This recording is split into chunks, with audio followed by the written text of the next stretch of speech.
Hello, friends. We are back with episode 145 of the Our Wiki Highlights podcast, back on a somewhat regular schedule at least. My name is Eric Nance, and as always, I'm delighted that you join us today from wherever you are around the world. And this is the show where we talk about the latest terrific resources that are found on this week's Our Weekly issue. And I can never do this alone because I am joined by my awesome co-host, Mike Thomas. Mike, how are you doing today? I'm doing well, Eric. Advent of code is in full swing, and that means that the year is almost over. It's pretty crazy to think about. Feels like it flew by, but we're looking forward to 2024 and hoping to kick off that year well. Me as well. We were just rambling a bit in the pre-show about our end-of-year activities with various work streams, and for those of you that are also in the midst of things like performance reviews, best of luck to you. I know how it goes. But in any event, we're going to make it fun for you in this short episode here. Our issue this week is curated by Batul Almorzak, another longtime contributor to the Our Weekly project. And as always, she had tremendous help from our fellow Our Wiki team members and contributors like you around the world. Now, Mike, I think you somehow have an influence on this first highlight we're going to talk about, because guess who was singing the praises of the CLI package last week? And you must have spoken something into existence and we have a joint blog post for our first highlight today from El Salmon and Athanasia Momowinko about some of their various notes on implementing and using the CLI package. The CLI package, as we mentioned last week, is a terrific package that gives you very nice formatting of messages that you can print in the R console to your package users to share various messages, warnings and errors, and frankly, a heck of a lot more. And the blog post kind of goes right off the top here with a pretty provocative claim, but I see no reason to dissuade it, saying that CLI is the thing for package interfaces now. And boy, I couldn't agree more. As I interface a lot more modern shells in my Linux environments, where you can see more pretty printing of various messages and really enhancing the terminal experience, especially interfaces, those are really on the Linux geeky side of this, an interface like HTOP, which gives you all these like performance metrics in your terminal of like CPU usage and memory usage. Well, CLI is going to give you some really nice looking messages, again, for your package message system that you've implemented. And it does ask, hey, if you've been doing something like this, have used this in the past, well, they do recommend moving to CLI now, but there is a vignette on that very topic of migrating from use this, which I have used a bit in the past, but now CLI is definitely where I'm going to go to my next adventures for internal packages and optimized messages. So let's get into the meat of the post, shall we? So first they talk about how you deal with certain formatting rules in CLI. And that's where you can make great use of curly braces and other brackets so that you can have these more friendly looking, lists, maybe bulleted lists or other alerts, and making sure that you're able to put those in correctly. And this is very in tune to if you've used packages like Glue in the past of inserting variables or inserting placeholders inside messages so that you can, not hard code everything and make everything dynamic. And there are lots of great ways to even handle dealing with more than one element that you're splicing in, making things more plural. There is support in CLI for making these nice things separated by commas or other separators in these lists as well.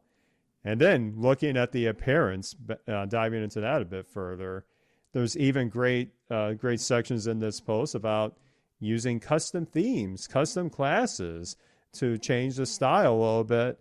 And yes, even dark themes. Yes, there is support for dark themes as well, which you might be using quite a bit in your VS Code or our Studio IDE console workspaces. So really great to have that feature available.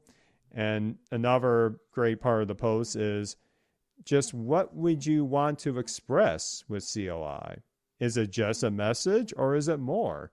And a lot of the things that they recommend here start with various side effects that you might see in your operation or as a result of it.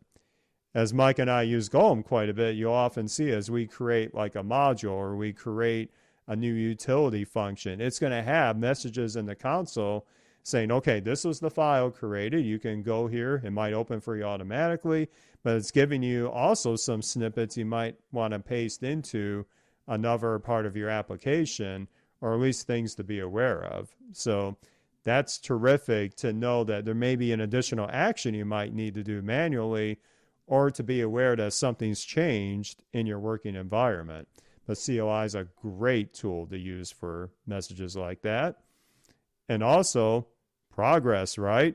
What if you have a long-running progress? Well, CLI can tap into progress bars on how to, communicate to your user that maybe that little bootstrapping thing or that workflow, whatever it is going to take a bit of time. So instead of making them think that the system stalled, you can at least indicate that something is happening on the interface. And lastly, they talk about easier ways to, make things a little more quiet if you need to. And there are various functions or various options you can distill or embed into your CLI usage to kind of suppress some of these messages based on certain things happening. Maybe you're at an interactive R console versus like a console in batch mode. Like there are many ways that you can tweak the appearance to your desire. And also you may be wondering, well, I want to actually test that the CLI output I'm showing is indeed correct from what I'm expecting. And that's where they recommend looking into a framework called snapshotting for tests, which is now baked into the recent versions of TestThat. So there are even wrappers for that in CLI, such as test.CLI. They'll let you implement these kind of tests if that is important to you in terms of your maintenance and your development of the package.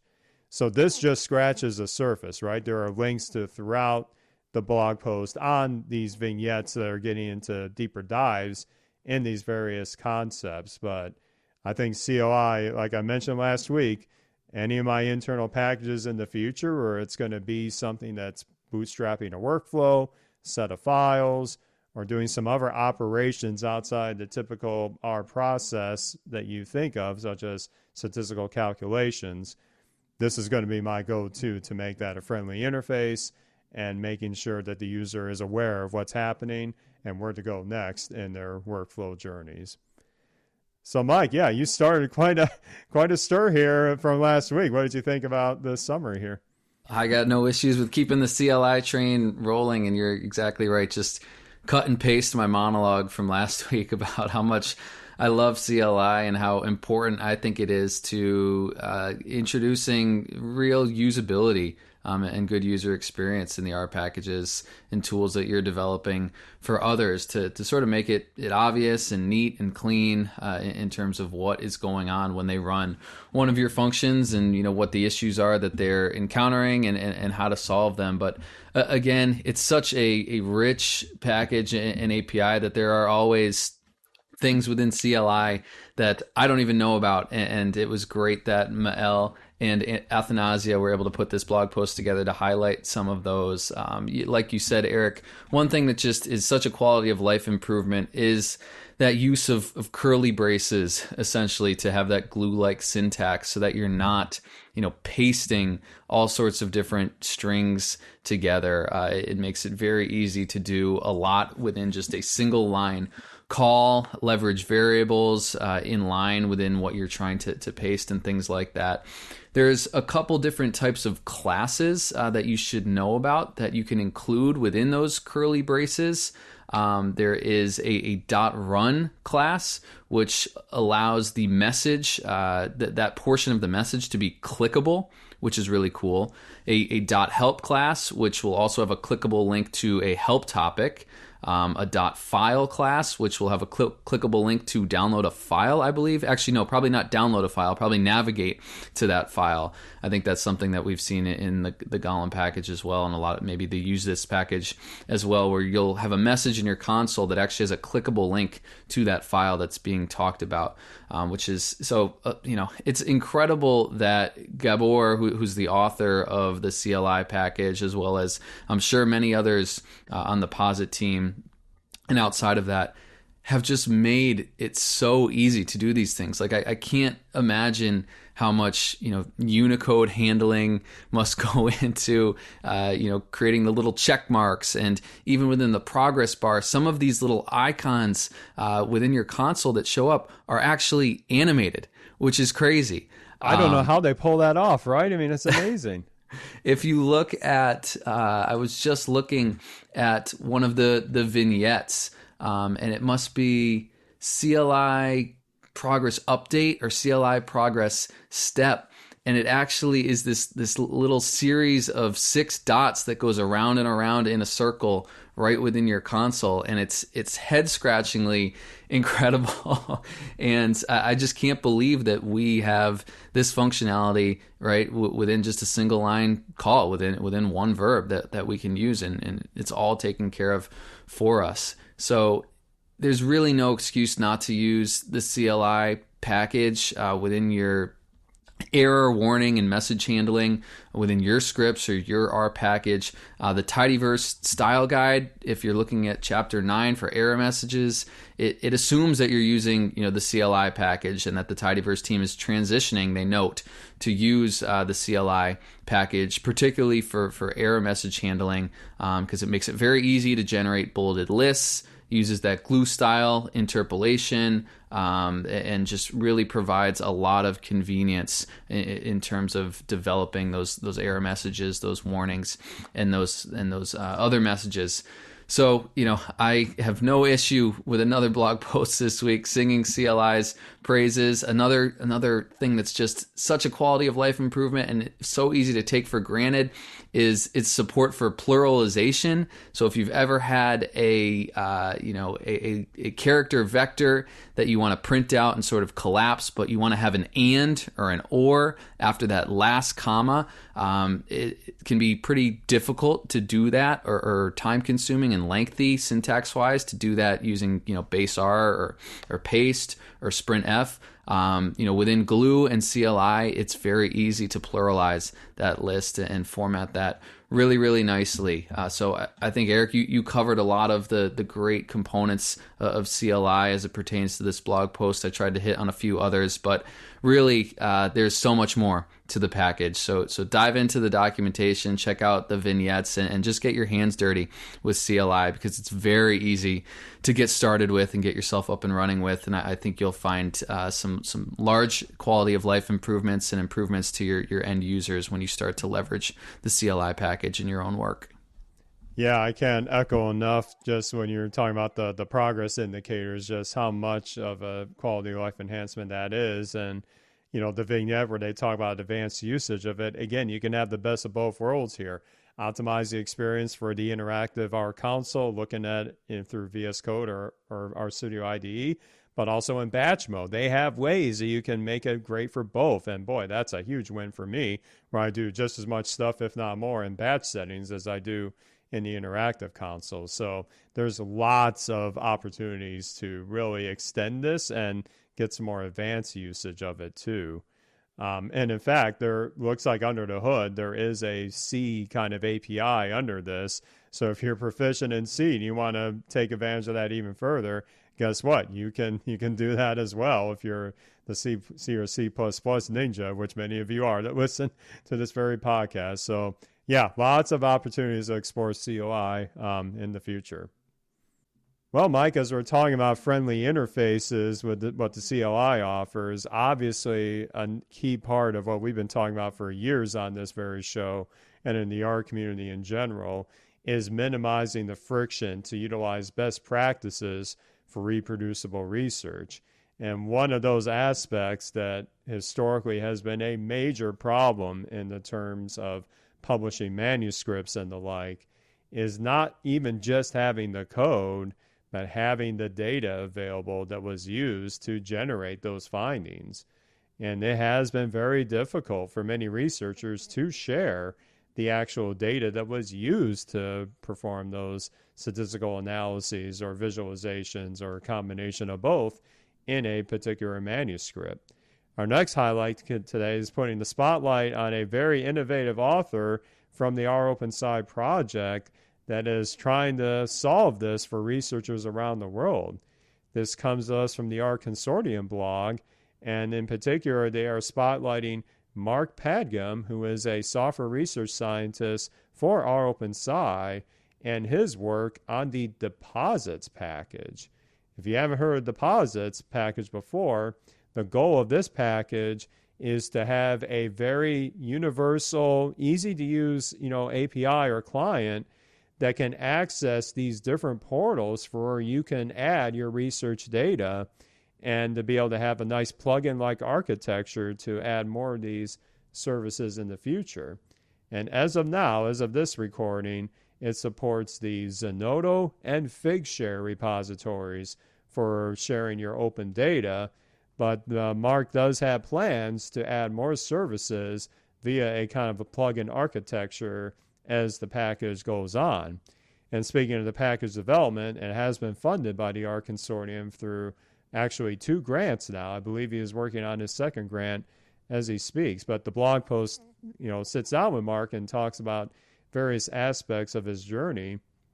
And certainly they'd start right off the bat by asking, is it too much effort to share data for your research? Well, it does take some effort, but that's, again, where Deposits is trying to solve or eliminate most of that friction so that a researcher that's using R for their analysis could easily send this data to these, publicly available repositories and have that easy to link to in their published research. And as I said, there is further integrations down the road to not just have these 2 services, but more than that, and also to empower other users in the community to implement these various plugins, you might call it, to tap into these other services. So he's working on kind of a JSON-like schema that will be able to help facilitate the addition of plugins very easily. That's certainly a topic that's been near and dear to my heart recently, in the concept of having an innovative package, but then having ways for users to contribute, like, bolt-on additional plugins or functionality. That's exactly the issue that Will Landau is working on with Crew right now, to make it easy for users to add plugins to the Crew ecosystem for these different batch schedulers. Obviously, far different domain than this, but in the end, Mark is definitely paying attention to detail on making that as easy as possible for his end users of the package to contribute back to this. But yeah, it looks like he's not slowing down anytime soon, but many of the rOpenSci projects, he would welcome the community support to file issues and also find ways to implement new backends, new repositories to make this an even a better tool for researchers to use for depositing their data for their manuscripts. So always great to see spotlights like this, because these are kind of the unsung heroes sometimes of reproducible research, and I cannot get enough of what rOpenSci does in this space, and it's really exciting to see. Yeah, I couldn't agree more. And when you're talking about having tools that can handle sort of different backends in this JSON schema, it brings me back to our object-oriented programming discussion and talking about having sort of the same method, right, that you can apply within sort of different backend use cases and handling some of those different edge cases, but making it sort of invisible to the end user, making it very easy for them to navigate, which it seems like is something that lines up with exactly what Mark's trying to do here with this blog post between the different sort of services. Zenodo and Figshare, I think, are the currently supported ones for sharing data and depositing data on. And I guess Mark is fighting the fight against the old adage, data available upon request, right? Which is a very valiant fight in academia, and I sincerely appreciate his work to get us away from that and get our materials, which includes not only our code, but our data out in the open whenever and wherever possible. And, another thing that I noticed about this deposits package, very object oriented, R6 is sort of the approach that gets taken there. So you'll see that $new instantiation to sort of start this entire workflow. But the vignettes are fantastic that Mark has put together to walk you through essentially what the entire workflow might look like for documenting and depositing this data along with the associated metadata to allow other users to be able to access it very easily. So really exciting type of project. I think it's a perfect one for the R Open Sci, and I hope that it continues to get the funding that it deserves, and excited to see sort of where this package goes. Yeah, see, you cannot escape object-oriented programming, right? But boy, it is a great interface and great tooling that Mark has put together here for deposits. So certainly anything to minimize that friction, minimize the burden of getting this data out there for researchers. That's really the best we can do, hopefully, as a community to make that data available upon request, historical meme in the future. But right now, it's still very much in play. Hopefully, deposits can be a great way to solve that. We're getting there. We are getting there indeed. And in our last highlight, well, it is that time of year, folks. And if you're a listener of a service called Spotify, which I'm sure many of you are, this is that time where you get your kind of curated Spotify holiday list, we'll call it. And yes, you can use R to create your own version of this. And if this sounds familiar to you, guess what? Mike and I actually did a spotlight on this post last year, right around this time. And sure, we could basically read what we wrote verbatim back then, but we're going to let you listen to a callback to episode 103. So we'll be back right after our interlude here. We're in the holiday season basically now. It's the end of the year, and you're probably being inundated, like I am, with various countdowns or top 10 lists or whatever have you. And apparently, I'm not one of them, but if you use Spotify to listen to your music streaming, you probably received your own personalized list of your most listened to songs this year. And yes, many people are tweeting that out in the various social media platforms. In fact, I have a link to Travis Kirk's humorous LinkedIn post about apparently a little bit of arranging and summarization is like the new data science hotness and these summaries, I guess. No, I'm kidding. I know this can be a lot of fun, but hey, we're on the R Weekly Highlights podcast, right? How can we put a little R magic on this? Well, the very talented Nicola Rennie, a data scientist at Jumping Rivers, enters the Highlights podcast once again with how she pivoted from her listening habits to driving a distinctly RStats flavored Wrapped of her most used functions in the year. Now, this was a very fun exercise in the blog post on both code introspection and, of course, a little bit of data munging and visualization at the end. So Nicola starts with importing all of her file paths and R scripts related to her Tidy Tuesday submissions. A great way to have kind of a calendar like chronological order of how she's been using R this year. And she also utilized Nicholas Cooper's NCMISC R package, easy for me to say, with a handy function called list.functions.to.file. That's a mouthful, isn't it? But it does what it says, right? It's going to take a set of file paths, look at them, and literally give you a list of the functions and packages that were called in that script. So Nicola combined that with some per iteration to assemble a tidy tibble of the function frequencies, or you might say the number of times it was used in her scripts. Now, of course, this wouldn't be complete without a top-notch visualization, right? Well, of course, ggplot2 enters the game here, and Nicola proceeds to assemble an infographic of the top 5 functions that were called in these scripts. Now, this is quite meta in and of itself, because 3 of the top 5 functions are indeed, wait for it, from ggplot2. with AES being used 47 times across her Tidy Tuesday script. So there you go. Usually Tidy Tuesday has some kind of visualization, right? So that's not very surprising, but hey, now you got quantifiable evidence in her case that ggplot2 is an MVP of her Tidy Tuesday adventures. This was a really entertaining read, and again, very easy to follow too. So there's ample opportunities whether you want to do this for, say, your Tidy Tuesday submissions or something I'm thinking about.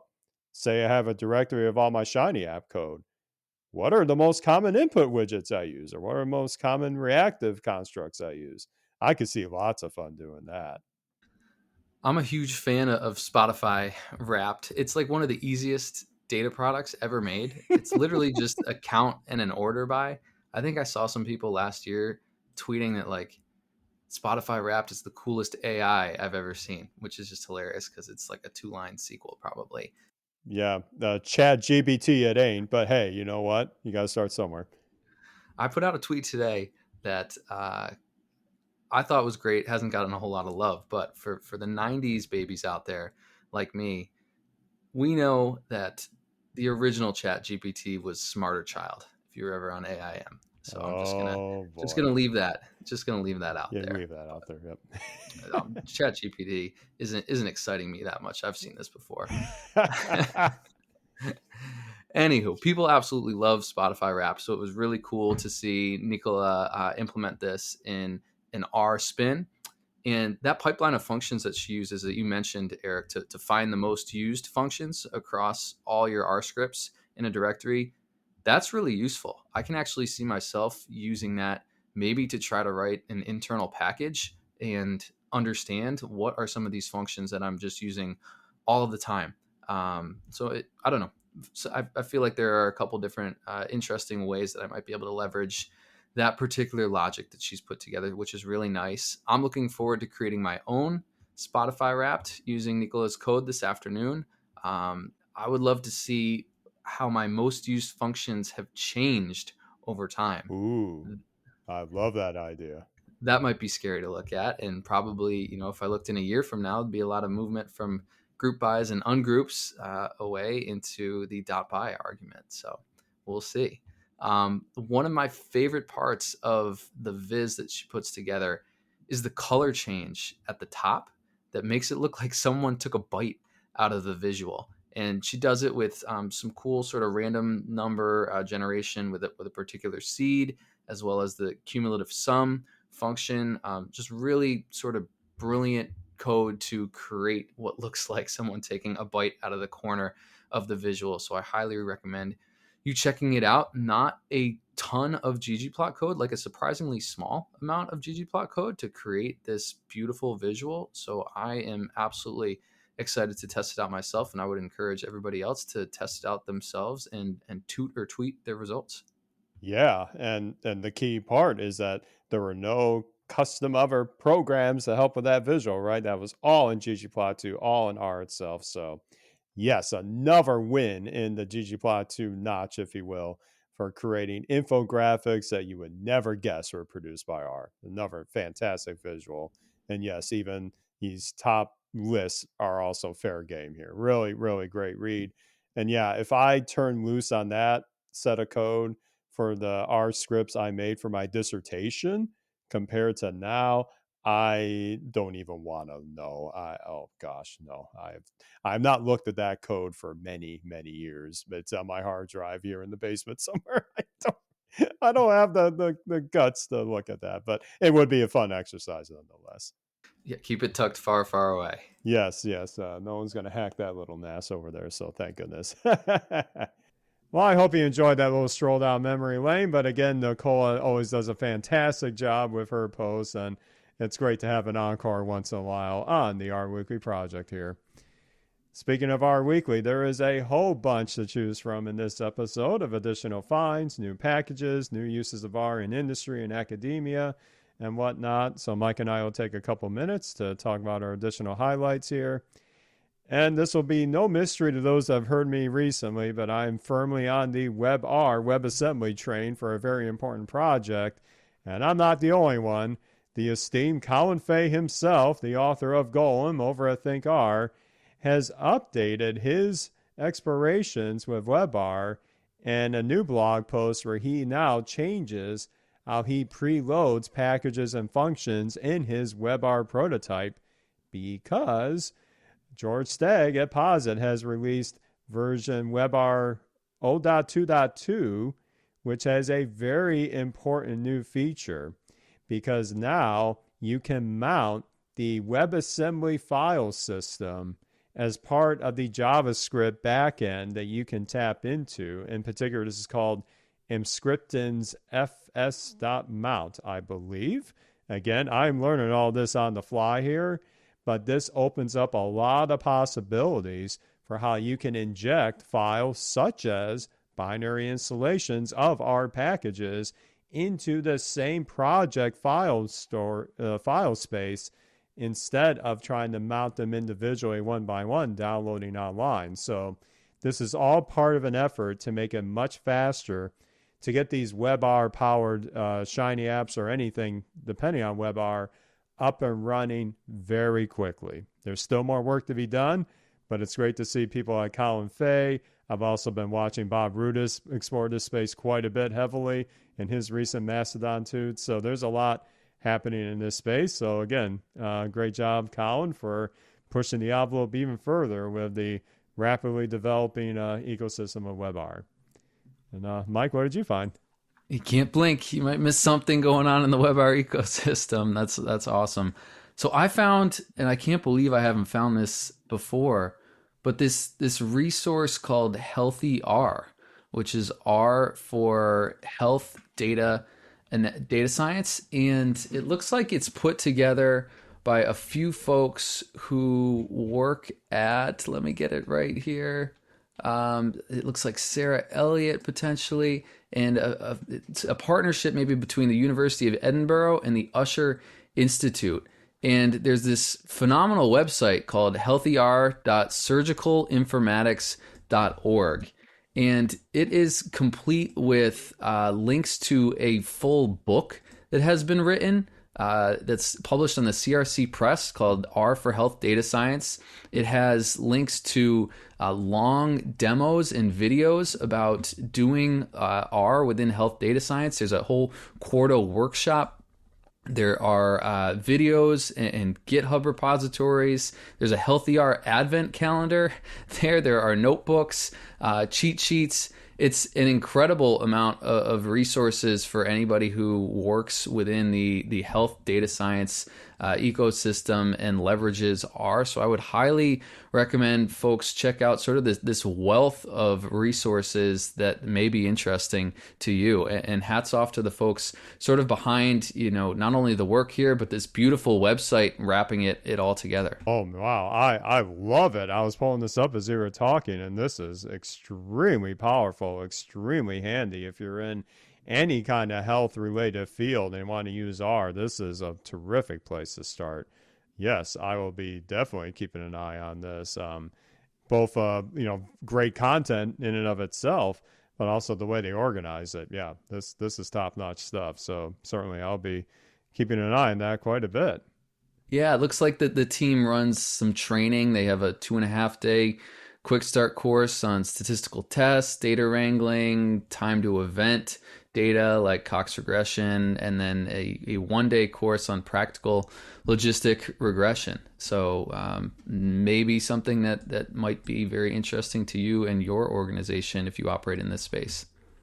Absolutely. And it looks like they are quite active on their GitHub repos as well. So they're sharing it all in the open too, just like a lot of things we talk about here on our Weekly. So that's a terrific additional find, Mike, and certainly we could talk on and on about the rest of the issue here, but we're going to leave that for you to explore. And where can you find that? That is always at rweekly.org. The latest issue is always right there on the front page. And of course, you can check out the back catalog if you missed anything recently. There's a lot of great issues, and in fact, it's great to go back because we didn't have a chance to cover all the recent issues due to yours truly a haphazard schedule here, so there's definitely a lot to catch up on. And we love hearing from you too. So if you have feedback that you want to share with us, you got a few ways of doing that. One of which is for the RWiki project itself. If you find an additional resource, a blog, new package, please send us a pull request, and we will update the next issue's draft with that content. It's all marked down all the time. Very easy to get started and up and running. All the details are at rweekly.org to contribute to the project. And certainly if you're interested in becoming a curator for the project, we definitely have openings and can really use your help. So feel free to send us a shout on the GitHub repository. That's right there in the upper right corner of the index page, and you'll be able to get in touch with us that way too. And you can also send us a fun little boost if you're listening to those modern podcast apps like Podverse, Fountain, Cast-O-Matic, Podfans. There's a whole bunch of these. And you can also get in touch with us with a contact form submission. That's in the episode show notes. And also, we are crawling a bit on the social media portals. You can find me with @ourpodcast at podcastindex.social, as well as a little bit on LinkedIn from time to time. And I will also link to, it's quote-unquote official now, that next Monday, December 11th, at the time we're recording this, I will be part of a webinar in joint combination with the FDA on some of our recent Shining for Submissions work, and I'll have a link to the announcement blog post for that in the show notes here. And Mike, where can the listeners get a hold of you? That's awesome, Eric. I will be sure to tune into that. And you can find me on Mastodon at Mike_Thomas at Fosstodon.org, or on LinkedIn as well. If you check out Ketchbrook Analytics, KETCHBROOK, you'll find me there. Awesome stuff. And yeah, like you said, Mike, it's hard to believe December's winding down here. So I'm sure we'll have at least a couple more episodes before we'll have our year-end break. But certainly it's been a lot of fun to start reminiscing on what an awesome year it's been with our content that we've been able to banter about almost every single week, except for your truly haphazard schedule. But nonetheless, we're going to close up shop here, and we will hopefully see you for another episode of our Weekly Highlights next week.